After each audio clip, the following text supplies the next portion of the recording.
My daughter left her 4-year-old autistic son at my door and never came back. That was 11 years ago. I raised Oliver myself. Everyone said he'd never succeed. Too different. Too difficult. They were wrong. By 15, he'd built software worth $4.2 million. Then the news covered his story. 2 weeks later, my doorbell rang.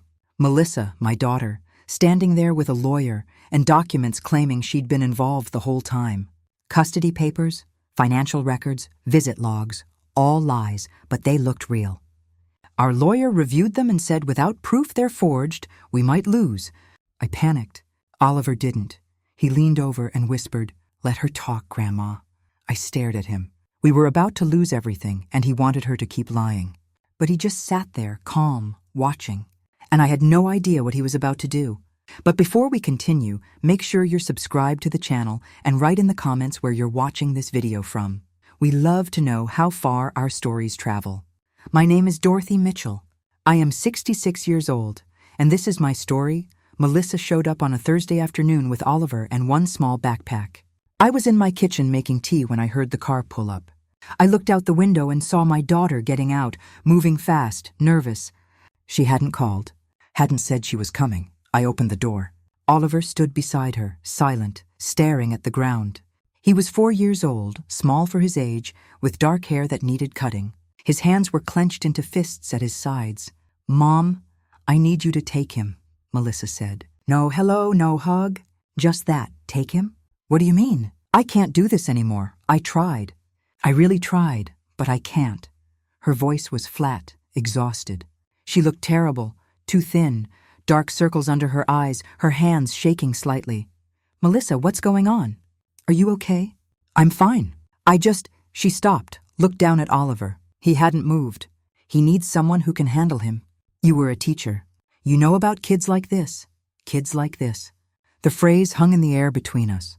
I'd been an accountant for 35 years before I retired, not a teacher, but Melissa had never been good with details about my life.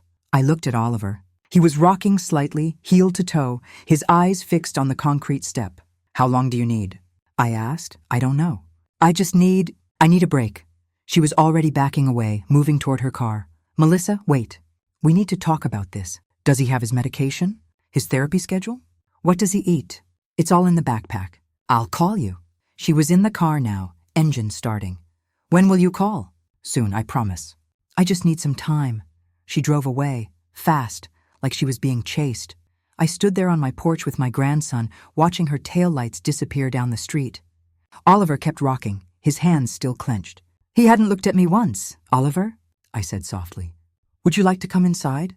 He didn't respond, didn't even acknowledge that I'd spoken. I picked up the small backpack. It was light, too light. I opened it right there on the porch. 2 pairs of underwear, 1 shirt, no medication, no instructions, no note. "Okay," I said, more to myself than to him. "Okay, we'll figure this out." I opened the door wider and waited. After a long moment, Oliver walked past me into the house. He went straight to the living room and stood in the corner, facing the wall, still rocking. I followed him in, set the backpack down. "Are you hungry? Would you like something to eat?" "Nothing. Just rocking. How about some water?" He kept rocking. I went to the kitchen, found a plastic cup, yellow, the only bright color in my cabinet, and filled it with water. I brought it back to the living room and set it on the floor near him, not too close. He looked at it. For just a second, his eyes moved to the cup, then back to the wall. I sat down on the couch and watched him. My grandson, 4 years old. I'd seen him maybe 5 times in his whole life. Melissa always had excuses why they couldn't visit. "He doesn't do well with change. He's having a bad week. Maybe next month." Now I understood. She'd been planning this. Maybe for a long time. The house was quiet, except for the sound of Oliver's breathing and the slight scuff of his shoes on the carpet as he rocked. My refrigerator hummed. He flinched. The heater clicked on. He pressed his hands over his ears. I got up slowly and turned off the heater. The humming stopped. Oliver's hands came down from his ears, but he kept rocking. That first evening, I tried to feed him. I made scrambled eggs because that seemed simple and safe. Oliver looked at the plate and turned away. "Are you sure you're not hungry?" I asked. He started humming, a low sound in his throat over and over. I tried pasta. He pushed it away. I tried a sandwich. He wouldn't touch it. Finally, I opened a box of crackers and set a few on the table. He ate 3. Just 3. Then went back to the corner. Bedtime was worse. I had a guest room with a twin bed. I thought maybe he'd be comfortable there. But when I tried to lead him to the room, he screamed. Not crying, screaming. A high-pitched sound that cut right through me. Okay, I said, stepping back. You don't have to sleep there. The screaming stopped immediately. Where do you want to sleep? He walked to the living room, lay down on the floor behind the couch, curled into a ball. I brought him a blanket. He kicked it off. I tried again. He screamed. Okay, I said. No blanket. That's fine. I left him there and went to my own room. I could hear him humming through the wall. That same low sound over and over. I didn't sleep that night. Just lay there listening, wondering what I was supposed to do. The next morning, I called Melissa. No answer. I left a message. Melissa, honey, please call me back. I need to know about Oliver's routine. What he eats. When his next doctor's appointment is. Please. She didn't call back. I tried again that afternoon. Nothing. That evening, nothing. One day became 2, then 3, then a week. I took Oliver to my doctor, Dr. Sanders, a kind woman in her 50s who'd been my physician for years. Dorothy, this child needs a specialist, she said after examining Oliver. He's autistic. Has anyone talked to you about therapy? His mother was supposed to handle that. Dr. Sanders looked at me over her glasses. Well, you're handling it now. She gave me referrals. Speech therapy, occupational therapy, behavioral therapy, a pediatrician who specialized in autism. I made appointments for all of them. The pediatrician, Dr. Reyes, was patient and thorough. He evaluated Oliver for over an hour while I sat in the waiting room, my stomach in knots. Mrs. Mitchell, he said when they came out, Oliver is going to need consistent support. Daily routines are crucial for children on the autism spectrum. Same meals at the same time, same schedule every day. Minimal changes. Can you provide that? Yes, I said. I had no idea if I could, but I said yes anyway. Good, I'm referring you to a therapy center. They'll work with him 3 times a week to start, 3 times a week. I was 55 years old and retired. I'd been looking forward to traveling, maybe taking up painting, enjoying my quiet house. Now I was scheduling therapy appointments and learning about something called sensory processing disorder. But Oliver needed me. So I learned that he needed the same breakfast every morning. Scrambled eggs, toast cut diagonally, nothing touching on the plate. If the eggs touched the toast, he wouldn't eat. I learned that the route to therapy had to be exactly the same every time. If I turned a different street, he'd scream in the car. I learned not to touch him unless he reached for me first, which he never did. I learned to watch instead of talking, to let silence be okay. 2 weeks after Melissa left, I found Oliver in the living room at dawn. I'd woken up and heard a sound, came out to check on him. He was on the floor with a pile of my old receipts. I'd been sorting papers the day before and left them on the coffee table. He'd lined them up in a perfect row. But it wasn't random. I sat on the couch and watched him work. He was organizing them by the numbers at the top. Receipt numbers. He'd put them in perfect numerical order, over 50 receipts arranged in sequence. That's amazing. Oliver, I said quietly. He didn't look at me, but his hands kept moving, organizing, creating order out of chaos. That's when I first realized his brain wasn't broken. It was just different. He saw patterns I couldn't see. He understood order in ways I never would. A month passed. Then, too, Melissa never called. I tried to find her. Called her old apartment, disconnected. Called her last workplace, she'd quit. Called her friends. None of them had heard from her. It was like she'd vanished. Oliver settled into a routine. Same breakfast. Same therapy schedule. Monday, Wednesday, Friday at 9 a.m. Same shows on TV at the same times. Same bedtime, 8 p.m., though he still slept on the floor behind the couch. The therapy helped. His speech therapist, a young woman named Sarah, was patient and creative. After 3 months, Oliver started making sounds that almost resembled words. After 6 months, he said his first clear word. No, it was something at least. His occupational therapist, Mike, worked on sensory issues, helped him tolerate different textures, different sounds. It was slow going, but by the end of the year, Oliver could stay in a room with the refrigerator humming without covering his ears. His behavioral therapist, Dr. Lynn, helped me understand how Oliver's brain worked. He needs predictability, she explained. His whole world feels chaotic to him. When you keep things the same, you're giving him the only control he has. So I kept things the same. Every single day. Same routine, same schedule, same everything. December came. A year since Melissa had left him here for A few days. I made cookies on Christmas Eve. Oliver sat at the kitchen table and watched me, not helping, but present. The phone rang. My heart jumped. Maybe Melissa. Maybe finally. I answered. Hello? Mom? Her voice was quiet, tired. Melissa, where are you? Are you okay? I'm fine. I wanted to check on Oliver. Check on him? Melissa, it's been 9 months. 9 months without a word. Silence on the line. When are you coming to get him? I asked. He needs you. I can't, Mom. Her voice cracked. I can't do it. He's better with you. Melissa, I can't be his mother. I tried. I really tried. But I can't. She was crying now. You're good at this. You're patient. I'm not. I can't. You're his mother. No, you are now. Please, just take care of him. I know you will. Melissa, wait. The line went dead. I called back immediately. The number was blocked. I stood in my kitchen with the phone in my hand, the smell of burning cookies filling the air. Smoke rose from the oven. I'd forgotten I was baking. I turned off the oven, pulled out the tray. The cookies were black, ruined. I sat down on the floor, right there in the kitchen, my back against the cabinet. I was 55 years old. My daughter had abandoned her son and vanished. I was raising a 4-year-old autistic child, alone.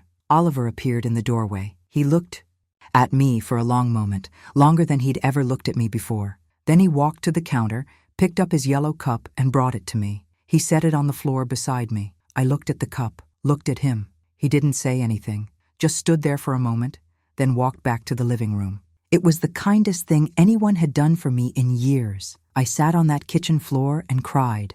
Not loud, not dramatic, just quiet tears while my grandson hummed in the other room and burned cookies cooled on the counter. The years after that blurred together in a rhythm of routine. Oliver needed sameness, so I gave him sameness.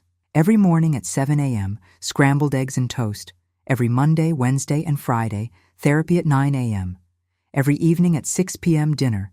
Every night at 8 p.m. bedtime. When I kept it consistent, Oliver was okay. Not happy, maybe, but okay. When he turned 5, he started kindergarten. The school wasn't sure they could handle him.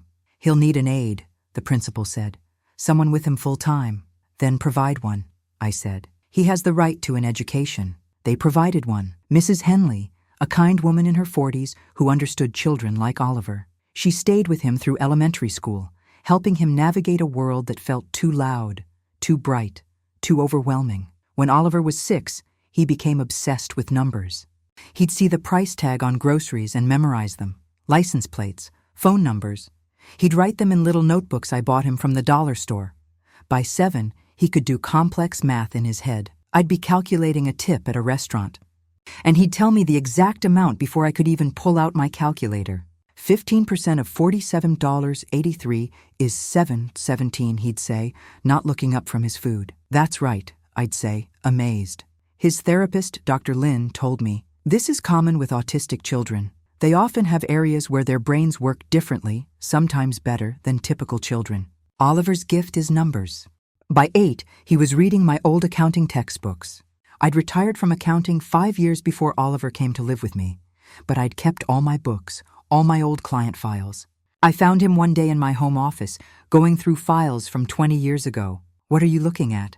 I asked. He pointed to a page of expense reports from an old client. This is wrong. What's wrong? These numbers, they don't match. Someone was stealing. I looked at the reports. He was right. There were discrepancies I'd never caught. Small amounts, a few dollars here and there, but systematic. Over time, it added up to thousands. How did you see that? I asked. The pattern is wrong, he said simply. Numbers follow patterns. These don't. He couldn't explain it better than that. He just saw it the way other people might see a familiar face in a crowd. When Oliver was 9, something changed. He started talking more. Not a lot and not to everyone. But to me, he'd say full sentences now. Grandma, the eggs are touching the toast. Grandma, we're taking the wrong street. Grandma, why did Mom leave? That last question came on a Tuesday morning in spring. I was making breakfast. He was sitting at the table with one of his notebooks, writing strings of numbers. I turned off the stove and sat down across from him. She said she couldn't handle taking care of you. He nodded once, wrote something in his notebook. Did I do something wrong? My throat tightened. No, honey, you didn't do anything wrong. She wasn't ready to be a mother. Are you my mother now? I'm your grandmother. But yes, I'm taking care of you. And I'm not going anywhere. He nodded again, went back to writing. The conversation was over for him. But for me, it broke something open. My daughter had left this child thinking he was the problem. He wasn't. He never was. When Oliver turned 10, the school called with a problem. Not a behavior issue, an academic one. "Mrs. Mitchell, we need to talk about Oliver's math placement," said Mrs. Palmer, his 5th grade teacher. "He's working at a level far beyond his grade." "How far beyond?" "High school, maybe college." He finished the entire 5th grade math curriculum in 3 weeks. Then he worked through the 6th, 7th, and 8th grade books I gave him. Now he's asking for calculus. Calculus? He's 10, I know. We'd like to have him tested. See exactly what level he's at. "This is exceptional, Mrs. Mitchell." They tested him. The results came back showing Oliver's math abilities were at college level. Not early college. Advanced college.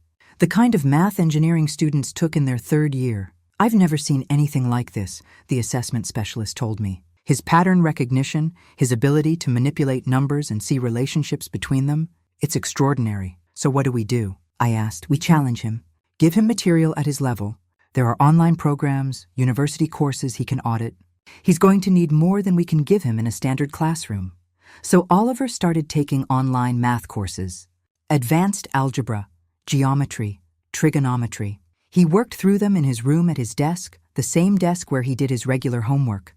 I'd check on him, see pages of calculations, numbers and symbols I didn't understand. "How's it going?" I'd ask. "Good." That was usually all he'd say. By the time he was 11, he'd completed several college-level math courses. By 12, he was working on problems that looked like a foreign language to me. I didn't understand what he was doing. But I understood that it mattered to him, that it made sense in a world that often didn't.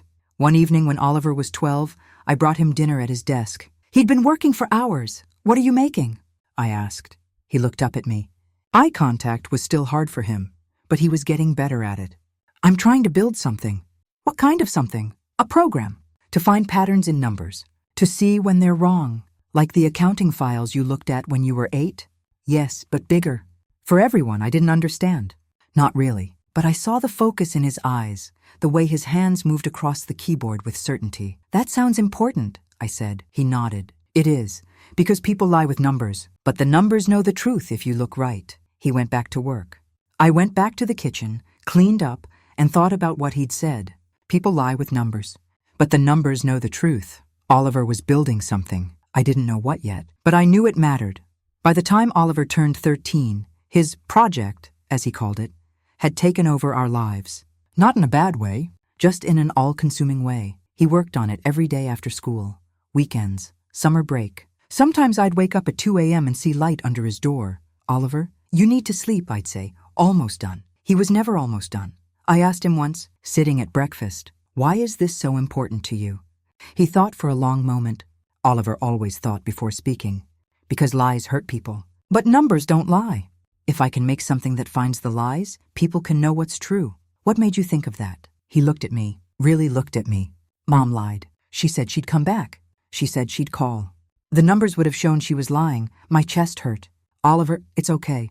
I just want to make sure other people don't get hurt by lies." He went back to his eggs. The conversation was over, but I sat there for a long time, understanding for the first time what he was really building. Not just software, a shield. Protection against the kind of pain he'd felt when his mother left. The school called again when Oliver was 14. Another placement issue. "Mrs. Mitchell, we'd like to discuss Oliver's transition to high school," said the guidance counselor, Mr. Davis. "His academic profile is unusual." "How unusual?" "He's working at a college senior or graduate level in mathematics and computer science. But he still needs support in social settings. We're not sure how to place him. We worked out a plan.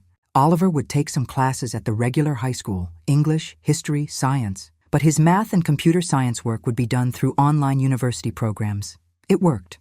Mostly. Oliver didn't make friends, but he didn't seem to need them. He had his routines, his numbers, his project, and he had me. That Christmas, he gave me a gift. Just a piece of paper with numbers on it. "What is this?" I asked. "Your monthly expenses." I calculated how much it costs to take care of me.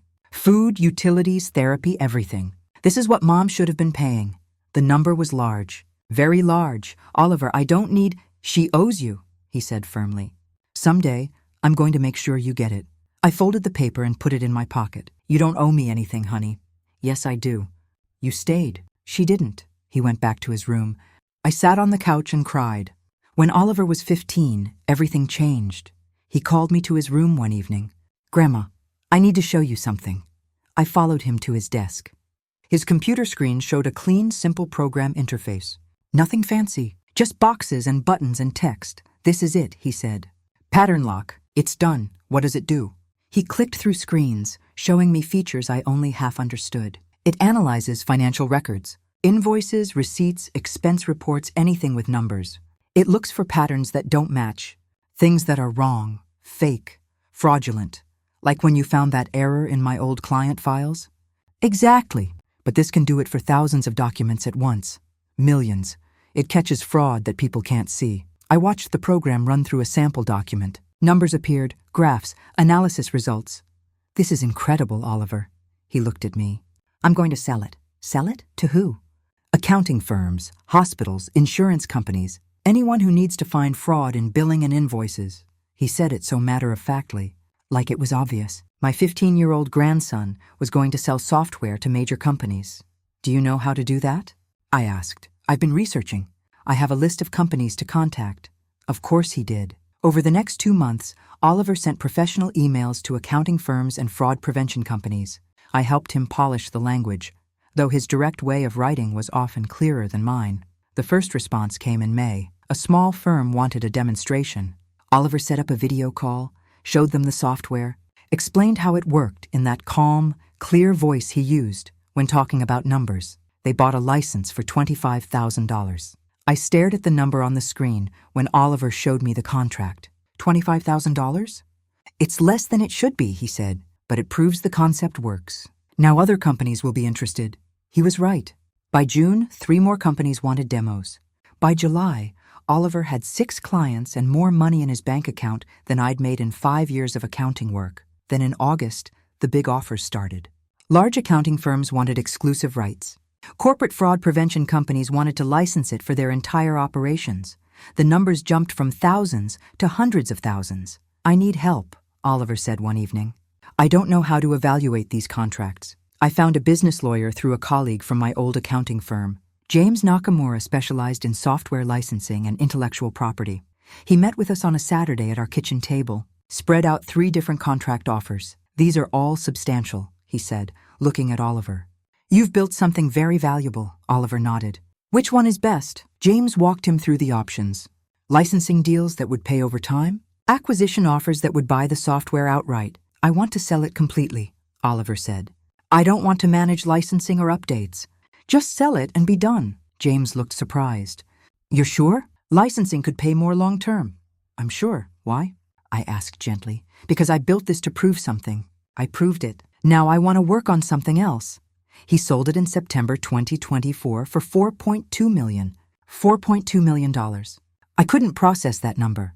I'd worked 35 years as an accountant and never made a tenth of that. The local news heard about it. Wanted to do a story. Local autistic teen creates revolutionary fraud detection software. I didn't want them in our house. Didn't want Oliver turned into an inspiration story. But he said yes. The reporter, a young woman named Kate, came on a Tuesday afternoon. She sat up in our living room, asked if she could film Oliver at his computer. Can you explain what your software does? She asked. It analyzes number patterns in financial documents to identify fraudulent entries, Oliver said, looking at the camera the same way he looked at anyone. Direct, matter-of-fact. Most fraud follows detectable patterns. People don't randomize their fake numbers well. Pattern lock catches what auditors miss. What made you want to create this? Oliver paused. I wanted to find lies. Numbers don't lie. People do. But if you know how to read numbers, you can see the truth. Kate smiled. That's very insightful. What are you going to do with the money? I don't know yet. She tried a few more questions, but Oliver's answers were short and factual. Not the emotional story she wanted. The segment aired on Friday evening news. They used maybe 2 minutes of the interview, added dramatic music, showed Oliver at his computer looking focused and brilliant. I watched it with him. How do you feel? I asked when it ended. Fine, but I noticed something in the days after. He wasn't celebrating. Wasn't excited about the money or the attention. He just seemed to be waiting. For what? I didn't know yet. 2 weeks after the news story aired, I found out. The doorbell rang on a Tuesday afternoon. I opened the door and there they were. A woman in a gray suit, expensive looking, hair perfect. A man beside her in a dark suit carrying a leather briefcase. The woman smiled. It didn't reach her eyes. "Hi, Mom." My stomach dropped. My hands went cold. "Melissa." I couldn't speak, couldn't move. 11 years. 11 years since I'd seen my daughter, and now she was standing on my porch looking like she'd stepped out of a business magazine. She looked older, lines around her eyes, but she looked good, healthy, put together. Nothing like the thin, exhausted woman who'd dropped Oliver off and driven away. "Can we come in?" Melissa asked. "This is important." I should have said no. Should have closed the door, but I was frozen, my body refusing to cooperate. Oliver appeared behind me in the hallway. I felt him there before I saw him. He looked past me at Melissa, and his face was completely blank. No surprise, no emotion, nothing. He just watched her the way he watched everything, analyzing, calculating. "Come in," he said quietly. My legs moved without my permission. I stepped back. Melissa and the man in the suit entered my house, the house where I'd raised her son alone for 11 years while she was God knows where. We sat at the kitchen table, the same table where Oliver ate his eggs every morning, where we'd reviewed his homework, where we'd celebrated his software sale with takeout Chinese food. Now Melissa sat there, hands folded while her lawyer opened his briefcase. "Mrs. Mitchell," the man said, his voice smooth and professional. "My name is Stephen Walsh. I'm Ms. Cooper's attorney. We're here to discuss custody and financial guardianship arrangements for Oliver." Custody? The word came out strangled. Yes, my client, Melissa Cooper, has maintained parental rights to Oliver and wishes to resume active custody. She hasn't seen him in 11 years. Walsh nodded as if I'd said something perfectly reasonable. "Which is precisely why we're here. To formalize arrangements that have been informal until now." Informal? She abandoned him. Melissa spoke then, her voice soft and sad. "Mom, I know you're angry, and you have every right to be. But I wasn't well back then. I was struggling with things I couldn't handle. I did what I thought was best for Oliver. I brought him to you because I knew you'd take care of him.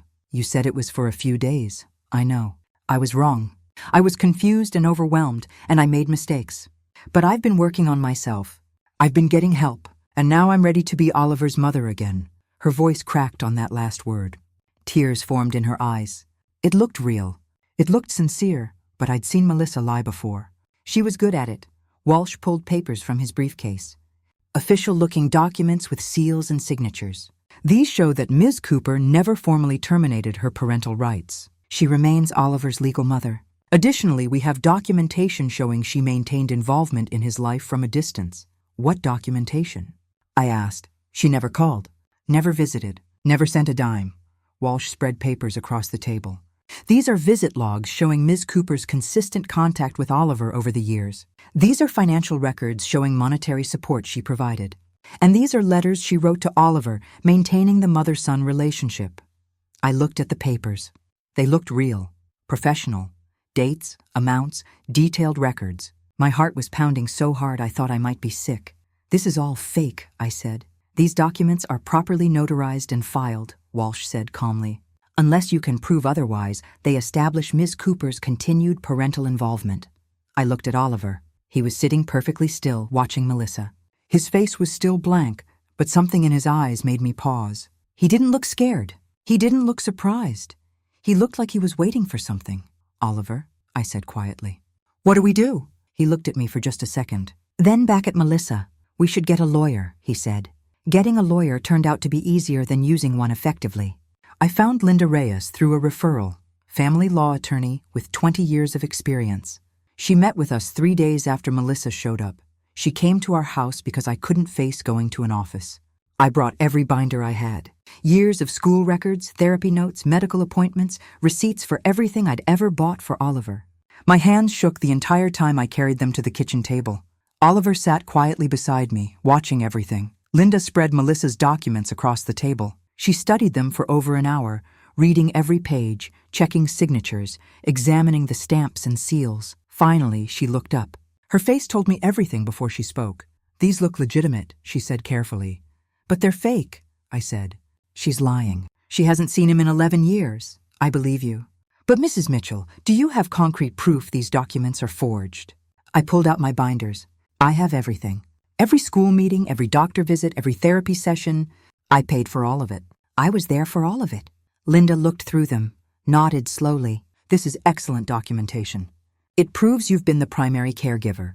But without hard evidence that her documents are fake, she paused. A judge might rule in her favor. Why? Because she never legally terminated parental rights. There's no court record of custody transfer. Everything you did, schools, doctors, therapy, accepted you informally. But Melissa is still his legal mother on paper. The room felt too small, too hot. So she can just take him? She's not trying to take physical custody. He's 15. Courts rarely force teenagers to move against their will. What she's after is financial guardianship. Control of his assets until he turns 18. The $4.2 million. That's what this was about. Can we fight it? I asked. Yes, but I need you to understand. Her case looks strong. She has documentation. She has a compelling narrative about maintaining involvement from a distance. Unless we can prove those documents are fraudulent. Linda's voice was gentle but firm. We might lose. I couldn't breathe. Oliver sat perfectly still beside me, hands folded on the table. His face was still blank. Ethan, I said, then caught myself. Oliver, do you understand what's happening? Yes. Are you scared? He thought about that. No. How could he not be scared? I was terrified. Linda explained the next steps. Depositions, discovery, court dates. It would take weeks. The whole time, Melissa's claim would hang over us like a guillotine. After Linda left, I sat at the kitchen table and broke down. We're going to lose you, I said through tears. After everything, after 11 years. We're going to lose. Oliver stood up. Didn't say anything. Just walked to his room and closed the door. I wanted him to tell me it would be okay. To show some emotion, some fear, something. But he just left me there. I cried alone at that table for over an hour. The deposition started 2 weeks later. Melissa went first. She sat in the conference room at Walsh's office, perfectly composed, hair styled, makeup subtle, wearing a soft blue sweater that made her look maternal, approachable. Walsh asked her questions. She answered smoothly, confidently. Can you describe your involvement in Oliver's life over the past 11 years? I tried to maintain consistent contact, Melissa said. Her voice was steady, warm. I visited when I could. I sent financial support regularly. I called to check on his progress. Why didn't you maintain physical custody? I felt it was better for Oliver to have stability with my mother while I dealt with some personal challenges. But I never stopped being his mother. I never stopped caring about him. She provided specific dates, detailed information. December 2015, I visited for his birthday, brought him books about numbers. I knew he loved math. April 2017, I sent $750 to help with therapy costs. September 2019, I called to discuss his transition to middle school. On and on. A complete, detailed record of involvement that never happened. I sat there listening, my nails digging into my palms so hard they left marks. Why are you seeking custody arrangements now? Walsh asked. Because Oliver has achieved something remarkable. He's created valuable software. He's going to need guidance managing that success. And because he's nearly an adult now, I want to be present for this important time in his life, to make up for the years I couldn't be there. She looked at me when she said it. Sad eyes, regretful smile. I wanted to scream. After Melissa finished, Linda pulled me aside. Her testimony is very convincing, detailed, consistent. That plays well with judges. It's all lies. I know, but can you prove it? I couldn't. Oliver's deposition was 3 days later. Walsh asked him questions about his childhood, his memories, his mother's involvement. Do you remember your mother visiting you? Walsh asked. I don't have clear memories of specific visits, Oliver said. Do you remember phone calls from her? I'd have to check my records. What about financial support? Did you know she was sending money to help with your care? I don't remember receiving money from her. Walsh looked pleased. He thought Oliver's memory was poor, that an autistic teenager with unclear memories supported Melissa's narrative that she'd been involved, but Oliver just didn't remember clearly. He had no idea. Linda asked Oliver questions too. Can you describe your relationship with your grandmother? She takes care of me, makes my meals, drives me to therapy and school. She's always been there. Do you want to live with her? Yes. Do you want your mother to have control of your finances? No. Short answers. Direct. True. But they felt weak against Melissa's detailed emotional testimony. After the depositions, Linda drove us home. "He did well," she said. "But Mrs. Mitchell, I have to be honest. Without evidence proving Melissa's documents are forged, this is going to be very difficult." "How difficult?" "We might lose." That night, I couldn't sleep at all. I lay in bed staring at the ceiling, thinking about losing Oliver, about Melissa controlling his money, about him turning 18 and being free, but those 2 years feeling like forever. At 2 a.m. I got up, saw light under Oliver's door. I opened it quietly. He was at his computer, working. Lines of code on one screen, spreadsheets on another. "Oliver, it's 2 in the morning. He didn't turn around. I know. You need to sleep. The hearing is next week. I'm almost done." "Done with what?" He kept typing. "My analysis." I moved closer. Saw spreadsheets with dates, files with names. I recognized some of them. My bank statements, my old calendars, phone records. "Oliver, I don't know what to do," I said. My voice broke. "I don't know how to fight this." He stopped typing. Didn't turn around. Just sat there, his hands still on the keyboard. "Tell the truth tomorrow," he said quietly. "That's all you have to do. The truth isn't enough. She has documents. She has proof. Fake proof, but proof." "Tell the truth," he repeated. I wanted to shake him, to make him understand how serious this was. But he just sat there calm, like losing me didn't matter. "What are you working on?" I asked, making sure the numbers are right. "What numbers?" "All of them." He wouldn't explain more than that. Just went back to typing. I left him there and went back to my room. Didn't sleep. Just lay in the dark, terrified, while Oliver worked through the night. Morning came. I made breakfast neither of us would eat. Oliver came out of his room at 7, showered, dressed in the button-down shirt we'd bought for the hearing. He looked older than 15, tired but calm. "You ready?" I asked. "Yes." We drove to the courthouse in silence. Linda met us on the steps. "Remember," she said, "stay calm. Let me do most of the talking. Oliver, answer questions directly, but don't volunteer extra information." Oliver nodded. The courtroom was smaller than I'd expected. Wood paneling, fluorescent lights. That smell of old paper and cleaning solution. Judge Patricia Morrison sat at the bench. A woman in her late 50s with silver hair and sharp, intelligent eyes. Melissa sat at the front table with Walsh. She was dressed carefully, modest dress, minimal jewelry, hair pulled back. She looked like a concerned mother trying to reconnect with her son. We sat at our table. Linda on one side of me, Oliver on the other. "All rise," the bailiff said. The hearing began. Walsh stood and presented his case smoothly. Melissa Cooper, devoted mother who made difficult choices for her son's well-being. Documentary evidence of parental rights never terminated.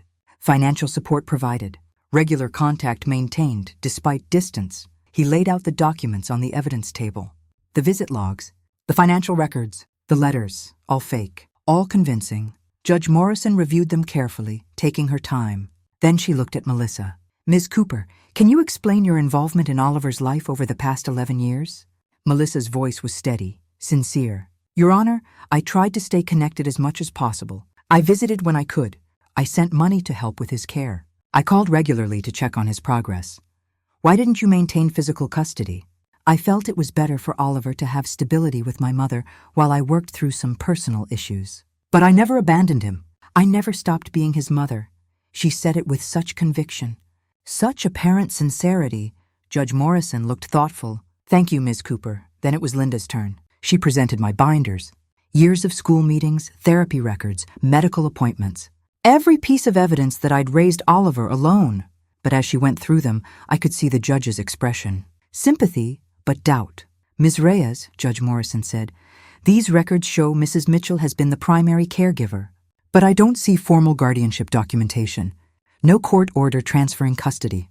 No legal termination of parental rights." My chest tightened. "Your Honor," Linda said carefully, "Melissa Cooper abandoned Oliver when he was 4 years old. My client has documentation of that abandonment, but without Ms. Cooper's signature on custody termination papers, without legal documentation, her parental rights remain intact." The judge looked at me, not unkindly. "Mrs. Mitchell, I understand you've done excellent work raising your grandson, but legally, without proof that Ms. Cooper abandoned her parental rights, her claim has standing." The room was tilting. My vision blurred at the edges. Melissa looked at Walsh, smiled slightly. She thought she'd won. My heart was pounding so hard I couldn't hear anything else. I looked at Oliver beside me. His face was still completely blank. I leaned close, desperate. "She's lying," I whispered. "We have to stop her." He turned his head slightly. "Let her talk," he whispered back. "What?" "Let her say everything she wants to say. Let them present everything." I didn't understand. We were losing and he wanted them to keep going? Judge Morrison looked at Oliver. "Young man, do you wish to speak?" Long pause. Oliver sat perfectly still, his hands folded on the table. Then he stood up. "Yes, Your Honor," he said. "I have evidence." My heart stopped. What evidence? I'd given Linda everything I had. "Approach," Judge Morrison said. Oliver picked up a bag I hadn't noticed him carrying. He walked to the witness stand, calm, steady. Like he'd done this 100 times before. He pulled out his laptop. "May I connect this to the courtroom display, Your Honor?" Judge Morrison looked surprised. "What are you presenting?" "Financial pattern analysis and timeline verification." Walsh stood immediately. "Your Honor, this is highly irregular. We weren't informed of this evidence during discovery. Your client presented fraudulent documents 3 weeks ago," Oliver said, looking at Walsh. His voice was calm, factual. "I'm presenting analysis of those documents now."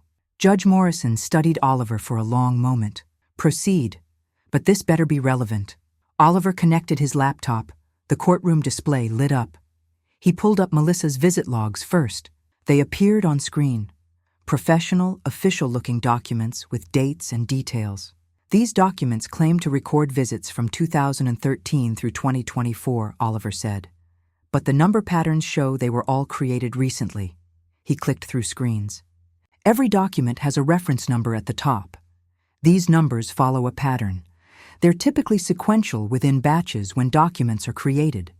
These reference numbers all fall within a sequence issued in February 2024, 3 weeks before my software sale was announced. Walsh objected. Reference numbers can be assigned retroactively, not according to the document standards used by the therapy center these supposedly came from, Oliver said. He pulled up another screen. I contacted the center. Their numbering system changed in 2018. Documents before that used a different format. These all use the post-2018 format, even the ones claiming to be from 2015. Judge Morrison leaned forward.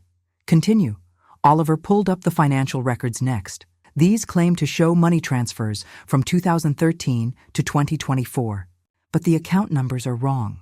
He zoomed in on specific entries. Bank account numbers follow patterns based on when they were opened. These account numbers correspond to a format my mother's bank only started using in 2021. They couldn't have existed in 2015. Walsh looked less confident now. "Account numbers can be—" "I verified with the bank," Oliver said. "These account numbers were created in February 2024. The same month all the other documents were created." He pulled up more screens. Analysis. Comparisons. Patterns. These 47 documents claim to span 11 years, but the pattern analysis shows they were all created within a 2-week period in February 2024, immediately after my software sale was announced on the news. "How can you possibly know that?" Walsh asked, his voice sharp. "Pattern recognition," Oliver said simply. "It's what my software does. It's what I do." He pulled up a timeline. My timeline. The real one. These are my grandmother's records. Complete financial documentation from 2013 to present. Bank statements appeared on screen. Every transaction highlighted. Every month documented. 0 deposits from Melissa Cooper. Not one. In 11 years, phone records appeared. 0 calls from her number after March 15, 2013. Calendar pages appeared. My handwriting, my notes. My grandmother documented every day. Every appointment, every event, every ordinary detail of raising me.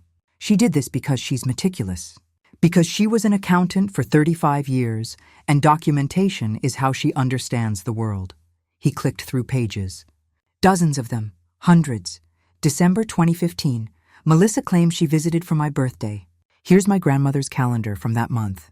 Doctor appointment on the 12th, therapy on the 14th, my birthday on the 18th. We had cake at home, just the 2 of us. Here's the receipt from the grocery store for cake supplies. Here's the receipt from the birthday card my grandmother bought.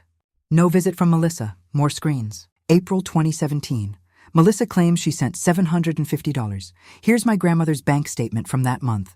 No deposit. Here's her calendar showing she paid for my therapy herself. Here's her credit card statement showing the payment. He went through every claim, every supposed visit, every supposed phone call, every supposed payment. For each one, he had proof it never happened. Real documentation, real records, real receipts and calendars and statements that told the true story. The courtroom was completely silent. So when Miss Cooper says she visited regularly, sent money, stayed involved, Oliver looked at Melissa for the first time. The numbers prove she didn't, because numbers don't lie. People do. Judge Morrison stared at the screen, at the evidence, at the undeniable proof that Melissa had fabricated everything. Miss Cooper, the judge said slowly, her voice cold. Can you explain these discrepancies? Melissa's face had gone white. She looked at Walsh. The analysis could be wrong, she stammered. Maybe I remembered some dates wrong. But I was there. I know I was there. When exactly? Judge Morrison asked. December 2015. I remember. For his birthday. Do you have proof? Receipts, photos. Anything? Melissa opened her mouth. Closed it. I didn't keep records. I was there. But you have detailed financial records of money you supposedly sent? Yes, those show she was falling apart. The confident mother from 20 minutes ago was gone. Now she was just someone caught in a lie. Ms. Cooper, Judge Morrison said, her voice like ice. Did you or did you not fabricate custody documents? My lawyer said, yes or no. Melissa's eyes filled with tears. Real tears now, not performed ones. I just wanted, he's my son, and he has all that money. She stopped, realizing what she'd just admitted. Judge Morrison's expression was granite. I've seen enough. She didn't need a recess, didn't need to deliberate. Melissa Cooper, I find your testimony not credible and your documentation fraudulent. Full custody and guardianship is awarded to Dorothy Mitchell. Furthermore, I am referring this case to the district attorney for investigation of perjury and attempted fraud. The gavel struck. It was over. Melissa made a small sound, not quite crying, something between a gasp and a sob. Walsh started gathering papers quickly, like he wanted to get out of there as fast as possible. I sat frozen, unable to process what had just happened. Oliver had just dismantled Melissa's entire case with nothing but pattern analysis and the meticulous records I'd kept without even knowing why I was keeping them. Oliver came back to our table, sat down beside me. His face was still calm. How did you... I couldn't finish the sentence.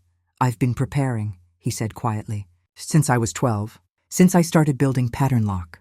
I knew she might come back someday. I wanted to be ready. He'd known. For 3 years he'd been preparing for this exact moment. Why didn't you tell me? I wasn't sure she'd come. But if she did, I wanted proof of what was real and what wasn't. That's why I asked you to keep everything. Why I scanned all your documents. I was building the evidence we'd need. Linda was staring at Oliver like she'd never seen him before. I've never seen anything like that in 20 years of family law. Outside the courthouse, standing in the afternoon sun, I finally let myself feel it. Relief, victory, safety. You saved us, I said to Oliver. He shook his head. You saved me first. 11 years ago, I just returned the favor. 6 months after the hearing, life looked different. Melissa was sentenced to 18 months probation and 400 hours of community service. The judge could have given her jail time for perjury and fraud, but she showed genuine remorse at sentencing. She'd stood in front of the court and admitted everything. I was desperate, she'd said, her voice shaking. I saw my son on the news with all that money, and I panicked. I've been struggling financially for years. I made terrible choices, and I hurt the people I should have protected. I'm sorry, the judge had been stern. Ms. Cooper, you abandoned your 4-year-old autistic son and didn't contact him for 11 years. Then you attempted to defraud him and your mother through fabricated documents. The only reason you're not going to prison is because your son asked me not to send you there. I'd looked at Oliver in surprise when the judge said that. He'd written a letter to the court. I hadn't known. What did you say in the letter? I asked him later. That sending her to prison wouldn't help anyone. That she should do community service working with families who have autistic children. So maybe she learns what she should have learned with me, my grandson. 15 years old and wiser than most adults I knew. Melissa's community service was assigned to the Autism Resource Center across town. I heard from the director, not directly, but through a mutual acquaintance, that Melissa was there every weekend, working with families, learning, helping. I never contacted her, didn't feel the need to. Some things don't need words. Oliver started his new company right after his 16th birthday. Not fraud detection this time. Pattern lock was sold and the non-compete clause was clear. This was different. Quality assurance testing, he explained at breakfast one morning. Software companies need people to test their programs, find bugs, check if everything works correctly. People like me are good at that. We see patterns. We notice when things are wrong. People like you, autistic people, we're good at detail work, at finding things others miss. But most companies don't hire us because they think we can't work with others or we're too difficult. He looked at me. I want to hire people like me. Show companies what we can do, I smiled. That sounds wonderful. He hired his first employee in November. Stephen Chen. The name was familiar, but I couldn't place it until Oliver showed me Stephen's resume. Wait, I said. Stephen Chen? I worked with his mother at my accounting firm 20 years ago. Is this the same Stephen? Yes, he's autistic. He's 26 now. He's been trying to find work for 3 years.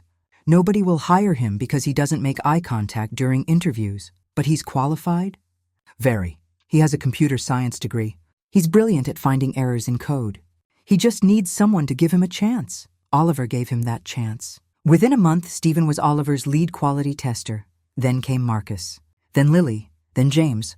Oliver had 6 employees, all of them autistic. All of them people companies had rejected or overlooked. All of them talented and dedicated and grateful for someone who understood them. I visited Oliver's small office one afternoon in February. 6 desks, everyone wearing headphones, working in focused silence.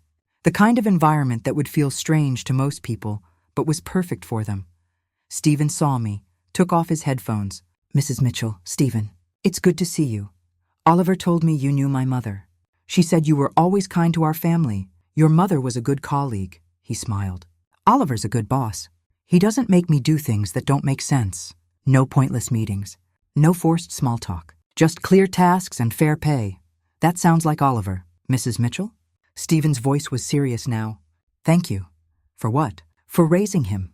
For not giving up on him. People like us need people like you. My throat was tight. He raised himself, really. I just made sure he had what he needed. That's what good parents do. I thought about that on the drive home. Good parents. I'd never wanted to be Oliver's parent. I'd been forced into it by circumstance. But somewhere along the way, he'd become mine in every way that mattered. Spring came. Oliver turned 16 in March. We had a quiet celebration, just the 2 of us. Cake from his favorite bakery, no big party. Oliver didn't like crowds or surprises. 16 years old, I said, as we ate cake at the kitchen table. I can't believe it. Me neither. Are you happy? He thought about that, the way he always did before answering. Yes, I have work I like. People who understand me. You. That's enough. What about friends? Dating? All the things teenagers usually want? I'm not a usual teenager, Grandma. I know. But you still deserve those things if you want them. He shrugged. Maybe someday. Right now, this is good. We ate cake in comfortable silence. His yellow cup, the same one from 11 years ago, chipped and worn but still his favorite, sat next to his plate. Some things never change. Some things shouldn't. In June, something unexpected happened. A letter arrived, handwritten. Return address from an apartment across town. I recognized the handwriting immediately. Melissa. I almost threw it away without opening it. But something made me hesitate. It's from your mother, I told Oliver that evening. Do you want to read it? He asked. Do you? He thought about it. Yes. We sat at the kitchen table. I opened the envelope and read aloud. Dear Mom and Oliver, I know I have no right to contact you after everything I did. But I'm writing this anyway, not because I expect forgiveness, but because you deserve to know. I've been working at the Autism Resource Center for 6 months now. Every day, I meet families struggling with what I couldn't handle. Parents who are exhausted and scared but who keep trying. Children like Oliver who need patience and understanding. I see what I should have been, what I should have done, and I'm ashamed. Oliver, you were never the problem. I was. You deserved a mother who could see how special you were. Instead, you got me, someone who ran away when things got hard. Mom, you gave him everything I couldn't. Stability, patience, love. I can never repay that. I'm not asking to be part of your lives. I know I don't deserve that, but I want you to know I'm sorry, truly sorry, and I'm trying to become someone better. The center director asked me to lead a support group for new mothers of autistic children. I said yes. Maybe I can help them not make my mistakes. I hope you're both well. I hope Oliver's company is successful. I read about it in the local paper. I'm proud of him, even though I have no right to be. With love and regret, Melissa. Silence filled the kitchen. Oliver sat perfectly still, his face unreadable. What do you think? I asked. I think she's trying. Does that change anything for you? He thought for a long moment. No, but it's good she's helping other people. Maybe other kids won't lose their mothers the way I did. Do you want to respond? Not now. Maybe someday. I folded the letter and put it in a drawer. Maybe we'd answer it. Maybe we wouldn't. The letter itself was enough, proof that Melissa was trying to be better, even if it was too late for us. Oliver's company grew steadily. By his 17th birthday in March, he had 15 employees and contracts with major tech companies. His team caught bugs that other testers missed. They found patterns in code that neurotypical testers overlooked. We're good at what we do, Oliver told a reporter who interviewed him for a business magazine. Not despite being autistic, because of it. Our brains work differently, and that's valuable. The article called him a revolutionary young entrepreneur changing perceptions about autism and employment. I kept a copy in my kitchen drawer, next to Melissa's letter. One evening in April, Oliver and I were having dinner, same time as always, 6 p.m., at the same kitchen table where we'd eaten thousands of meals together. I've been thinking, he said. About what? About hiring you, I laughed. I'm retired, honey. I know, but my company needs an accountant. Someone to manage finances, handle payroll, keep the books organized. You're good at that, Oliver, part-time. Whatever hours you want. You could work from home mostly. I just need someone I trust. I looked at him, my grandson, offering me a job at his company. You don't have to take care of me, you know. I know, but you took care of me for 13 years. Now I want to take care of you. You already do. So let me do it more. I thought about it. Retirement had been fine, but sometimes lonely, sometimes purposeless. And working with Oliver, helping his company succeed? Okay, I said. Part-time. But I'm billing you at a fair rate, he smiled. Actually smiled. Deal. 2 years passed. Oliver graduated high school in May. No ceremony. He hated crowds, but he got his diploma. His grades were excellent in math and science, decent in everything else. What's next? I asked. College, maybe? Online courses. I want to keep running the company, so traditional college doesn't make sense. He took online business courses. Accounting, my old field, which made me happy. Management, ethics. He approached education the same way he approached everything, systematically, thoroughly, on his own terms. His company now employed 23 people, all of them autistic. All of them succeeding in ways the world had told them they couldn't. I worked there part-time, managing the finances from home mostly, coming to the office twice a week. It felt good, purposeful. On Oliver's 18th birthday, something shifted between us. He was legally an adult now. No more custody issues. No more courts or lawyers or fear that someone could take him away. We had dinner at his favorite restaurant. Quiet, dim lighting, tables far apart. The kind of place he could tolerate. 18 years old, I said. You're officially grown up. I don't feel different. You look different, taller, more confident. That's because of you. No, that's all you, Oliver. You did the work. I just made sure you had space to do it. He looked at me directly. Eye contact was still hard for him, but he managed it for important moments. I want to do something now that I'm 18. What's that? I want you to adopt me, officially, legally. So you're not just my grandmother. You're my mother. My eyes filled with tears. Oliver, you raised me. You stayed when everyone else left. You're my mother in every way that matters. I want it to be legal too. Are you sure? Yes, so we did it. The legal process was simple since I'd already had custody. Judge Morrison, the same judge, who'd ruled on Melissa's case 3 years earlier, signed the adoption papers. This is unusual, she said, smiling. Adopting an adult, but appropriate in this case. Congratulations to you both. Oliver was officially mine. My son, not just my grandson. Now here we are. Oliver is 18. His company has 30 employees and is expanding to a second office. My retirement savings, which I'd spent on raising Oliver, has been replenished many times over by the salary he insists on paying me. We still live in the same house, still eat at the same kitchen table, still follow the same routines we've followed for 15 years. Oliver still uses his yellow cup, still arranges his food so nothing touches, still needs things to be predictable and organized, and I still make scrambled eggs every morning, still drive the same routes, still keep meticulous records of everything. because that's who I am and who he needs me to be. Last week, another letter arrived from Melissa. She writes twice a year now. We don't respond, but we read them. This one said she'd been promoted to coordinator of the family support program at the Autism Resource Center, that she was helping dozens of families now, that she thought about us often. Oliver read it without emotion. She's doing good work. Does it bother you? That she's helping other families but wasn't there for you. He thought about it. No, because if she had been there, maybe I wouldn't have had you. And I needed you. My heart was too full to speak. That evening, sitting in our living room, Oliver at his laptop, me reading a book, I realized something. This wasn't the life I'd planned. I'd expected retirement to be quiet, simple, maybe lonely. Instead, I got Oliver, got purpose, got to watch an amazing human being grow and succeed and change the world in small but important ways. My daughter left her 4-year-old autistic son at my door 15 years ago. She thought she was abandoning him. Instead, she gave me the greatest gift of my life. Oliver looked up from his laptop. What are you thinking about? How lucky I am. I'm the lucky one. We both are. He nodded once, went back to work. I smiled and returned to my book. Outside, the sun was setting. Inside, everything was exactly as it should be. Some people say autism is a tragedy, a burden, something to fix or cure. They're wrong. Oliver isn't broken. He never was. He just sees the world differently. And in his way of seeing, he found truth where others found only lies. He found patterns where others saw only chaos. He found purpose where others saw only problems. My daughter couldn't see that, but I did. And I got to be part of something extraordinary because of it. That's my story. Not a tragedy, not a burden. A gift. The greatest gift I never knew I needed. If this story moved you, please don't forget to like and subscribe. Your support helps me continue sharing stories that uncover the hidden truths of everyday life.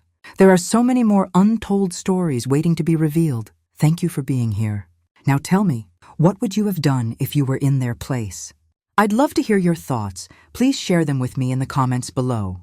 On the screen, you can see 2 more life stories I strongly recommend. There are many more waiting on my channel. Don't forget to subscribe. See you in the next life story.